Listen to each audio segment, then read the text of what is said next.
Hello everyone, welcome to my channel. ఈరోజు మనం పులిహోర premix powder ఎలా చేసుకోవాలో చూద్దాం. మన ఇంట్లో పూజలైనా వ్రతాలైనా పండగలైనా మొదట చేసే ప్రసాదం ఈ పులిహోర కదా. మరి అలాంటి పులిహోరని ముందే ఇలా పొడి చేసి పెట్టుకుంటే పండగ రోజు పులిహోర చిటికెలో కలిపేయచ్చు. ఈ పులిహోర పొడి ఫ్రిడ్జ్లో పెట్టుకుంటే 6 నెలల పైనే నిల్వ ఉంటుంది. బయట అయితే 2 నెలల పాటు నిల్వ ఉంటుంది.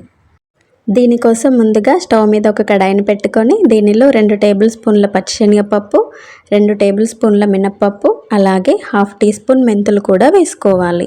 వీటిని లో ఫ్లేమ్ మీద కలుపుతూ వేయించుకోవాలి. మీరు కావాలంటే పొట్టు మినప్పప్పునైనా వాడుకోవచ్చు.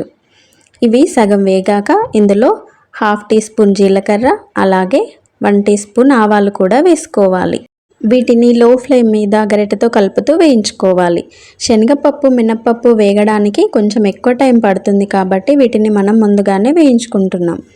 ఇవన్నీ 90% వేగాయి ఇలా రంగు మారుతాయి.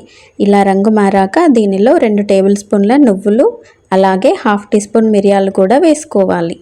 ఇవన్నీ మనం ఆయిల్ లేకుండా వేయిస్తేనే మనకి పులిహోర పొడి అనేది స్మెల్ రాకుండా చాలా రోజుల పాటు నిల్వ ఉంటుంది.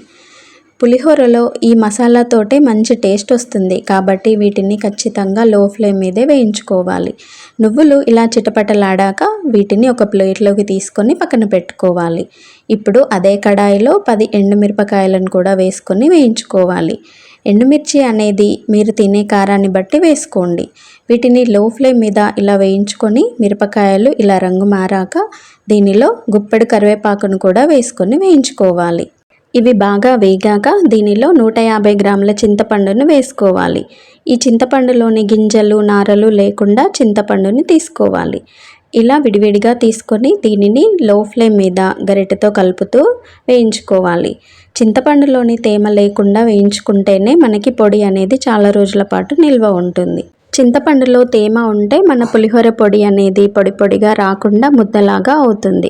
అందుకే లో ఫ్లేమ్ మీద 2 నిమిషాలు వేయించుకున్న తర్వాత దీనిని ఒక ప్లేట్లోకి తీసుకొని పక్కన పెట్టుకోవాలి. ఇప్పుడు చల్లారిన పప్పులని ఒక మిక్సీ జార్లోకి వేసుకోవాలి. అలాగే మనం వేయించుకున్న ఎండుమిరపకాయలు కరివేపాకును కూడా వేసుకోవాలి. దీనిలో ఇప్పుడు 1/2 టీ స్పూన్ పసుపు, 1 టీ స్పూన్ ఉప్పు వేసుకోవాలి. మీరు కావాలంటే గల్లుప్పునైనా వాడుకోవచ్చు. వీటిని ఇలా మిక్సీ పట్టుకోవాలి. చూడండి ఇలా పొడి పొడిగా అవుతుంది. ఇప్పుడు దీనిలోకి మనం ముందుగానే వేయించుకున్న చింతపండును కూడా వేసుకోవాలి. దీనిని ఒకసారి మిక్సీ పట్టుకోవాలి. చూడండి ఇలా చక్కగా పౌడర్ లాగా అవుతుంది. ఇది చల్లారాక మనము ఒక ఎయిర్ టైట్ బాక్స్లో స్టోర్ చేసుకోవచ్చు. ఇప్పుడు ఈ పౌడర్ తోటి మనం పులిహోర ఎలా కలుపుకోవాలో చూద్దాము. దీనికోసం ముందుగా 2 కప్పుల అన్నాన్ని ఇలా పొడి పొడిగా వండుకొని ఒక ప్లేట్లో వేసుకొని చల్లారబెట్టుకోవాలి. ఈ అన్నం మనకి ఇద్దరికి కరెక్ట్గా సరిపోతుంది. ఇప్పుడు స్టవ్ మీద ఒక కడాయిని పెట్టుకొని దీనిలో 2-3 టేబుల్ స్పూన్ల ఆయిల్ వేసి ఆయిల్ వేడయ్యాక ఇందులో 1/2 టీ స్పూన్ ఆవాలు, అలాగే 1/2 టీ స్పూన్ జీలకర్ర వేసి అది వేగాక దీనిలో 1 టీ స్పూన్ శనగపప్పు వేసుకోవాలి. అలాగే 1/2 టీ స్పూన్ మినపప్పును కూడా వేసుకొని ఇవి మంచి రంగు వచ్చేంత వరకు వేయించుకోవాలి. ఇవి బాగా వేగాక ఇందులో 2 టేబుల్ స్పూన్ల పల్లీలను కూడా వేసుకోవాలి.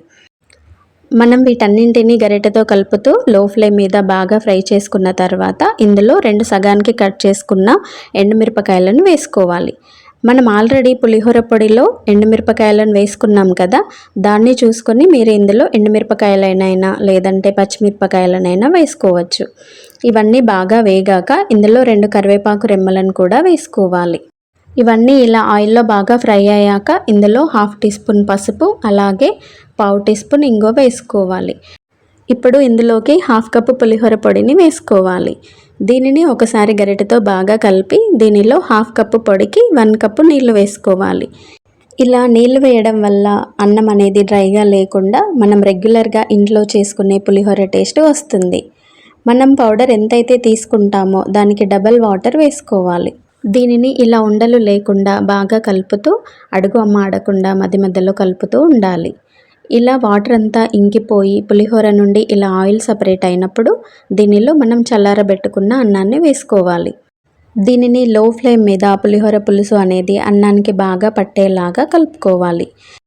అన్నం అనేది ఉండలు లేకుండా ఇలా బాగా కలుపుకున్న తర్వాత దీనిలో రుచికి సరిపడా ఉప్పు వేసుకోవాలి. మనం ఆల్రెడీ పొడిలో ఉప్పు వేసుకున్నాం కాబట్టి చూసుకొని వేసుకోవాలి. అంతే అండి, మన పులిహోర ప్రీమిక్స్ పౌడర్ తోటి పులిహోర చిటికెలో రెడీ అయిపోయింది. ఈ పులిహోర పొడి మీకు నచ్చినట్లయితే మీరు కూడా ఈ పండగకి పూజలకి ముందు రోజే ఈ పొడిని చేసి పెట్టుకుంటే మీకు పులిహోర చేయడం చాలా తేలిక అవుతుంది. వీడియో కనుక మీకు నచ్చినట్లయితే ప్లీజ్ ఛానల్ని సబ్స్క్రైబ్ చేసుకోండి. వీడియోని లైక్ చేయండి, షేర్ చేయండి. Thank you.